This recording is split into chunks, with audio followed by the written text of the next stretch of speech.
তুমি তো ইসলামিক স্টাডিজে পাশ করেছো, তুমি সায়েন্স নিয়ে ডিবেট করবা কেন, তুমি অর্থনীতি নিয়ে ডিবেট করবা কেন, হ্যাঁ তুমি তো ধার্মিক, অর্থাৎ তুমি তো যুক্তিবাদী না। অথচ ওয়েস্টে ইসলামিক স্টাডিজের কোনো যদি ফিলোসফার হয় তাহলে সে হবে সবচেয়ে বড় যুক্তিবাদী, কারণ সে তো ওই তর্ক করছে যে নবীজি 200 বছর আগে না নবীজি 200 বছর পরে কোরআন রচিত হয়েছে। কিন্তু বাংলাদেশে এইভাবে ইসলামিক স্টাডিজটাকে দেখার কারণে শাহবাগও খুশি, শাপলাও আবার খুশি, কারণ এইটার মাধ্যমে সে অন্তত তাহলে একটা স্পেস তারা দখল করতে পারছে। তারা সমাজে বলছে যে আমরা ইসলামিক স্টাডিজ করার মাধ্যমে হুজুর হয়েছি, আমরা পায়াস।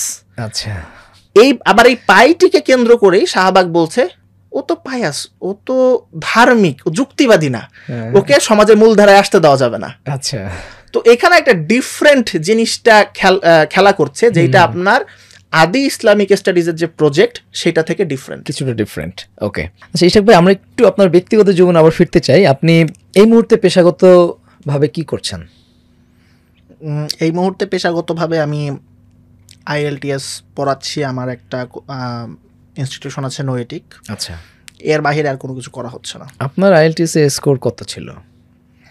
আমি 3বার IELTS দিয়েছি। প্রথম যখন দিই 2017 সালে, তখন স্কোর ছিল ওভারঅল 7.5। তারপর 2019 সালে এবং 2021 সালে আরও 2বার দিয়েছিলাম, 2বারই ছিল ওভারঅল স্কোর 8। আচ্ছা, নোয়েটিকটা কি অনলাইন প্রতিষ্ঠান নাকি অফলাইন? আমাদের অফলাইনে আছে, একটা অফিস আছে।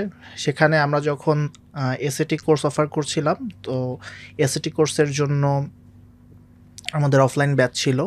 তো গত বছর জুলাইয়ের পর থেকে আমাদের আর SAT প্রোগ্রামটা রান করা হচ্ছে না বিবিধ কারণে। আমাদের এখানে যারা ছিলেন তারা বিভিন্ন কাজে ব্যস্ত হয়ে গেছেন। রাজনৈতিক পরিস্থিতির উন্নতির ফলে তাদের সামনে আরও অনেক অপরচুনিটি তৈরি হয়েছে। তো এই মুহূর্তে শুধু অনলাইনে আছেন? হ্যাঁ, আমাদের IELTS কোর্সটা শুধুমাত্র অনলাইনে অফার করা হচ্ছে। নোয়েটিক থেকে এখন পর্যন্ত IELTS এ সর্বোচ্চ স্কোর পেয়েছে কত? আমাদের একজন ছাত্র 8.5 পেয়েছে। 8 পেয়েছে অনেক স্টুডেন্ট। ওকে, আচ্ছা, আপনি রাজনীতিতে আসার কোনো চিন্তা ভাবনা আছে কিনা? আপনি যেহেতু রাজনীতি নিয়ে প্রচুর লেখালেখি করেন। না, রাজনীতিতে যুক্ত হওয়ার কোনো পরিকল্পনা আমার নেই। আচ্ছা, ওকে। আপনাকে নিয়ে একটু কনফিউশন আছে আপনার ফ্যান বেজের মধ্যে।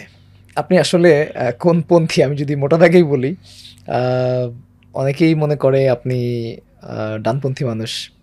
আপনার ইসলামিক স্টাডিজে পড়াশোনা হোক বা নানান কারণে আপনি ইসলাম নিয়েও লেখালেখি করেন, আপনার ইসলাম নিয়ে আপনার যথেষ্ট জানাশোনা আছে।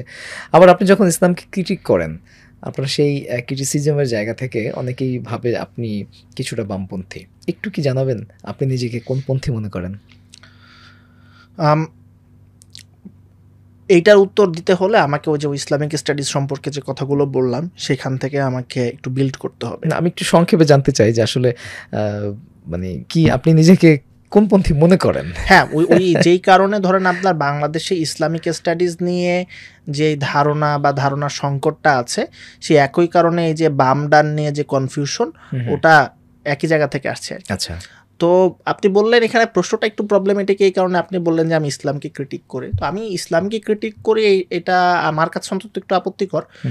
বিষয়টা হতে পারে যে ইসলাম নামে আমাদের সামনে যা হাজির আছে সেইটাকে ক্রিটিক করা। ওকে, মূলত আপনি দ্বন্দ্বটা দেখবেন বেশিরভাগ ক্ষেত্রেই যে ইসলাম বনাম অন ইসলাম না, বরঞ্চ ইসলামের একটা ইন্টারপ্রিটেশন বনাম ইসলামের আর একটা ইন্টারপ্রিটেশন।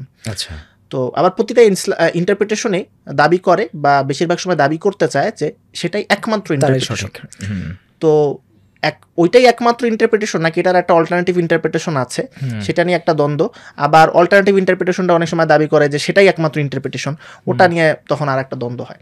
তো এখন আপনার বাম ডানের যে বিষয়টা দেখেন, আপনি অলরেডি বাম ডান বিষয়টাকে ইসলাম প্রশ্নে রিডিউস করে ফেলেছেন। অর্থাৎ কেউ যদি ইসলামের প্রতি সহানুভূতিশীল হয় তাহলে সে ডানপন্থী, আর কেউ যদি ইসলামের প্রতি একটু বিরাগভাজন হয় তাহলে সে বামপন্থী। বাংলাদেশের পার্সপেক্টিভেতে মানে কনসেপ্টটা তো এমনই নাকি?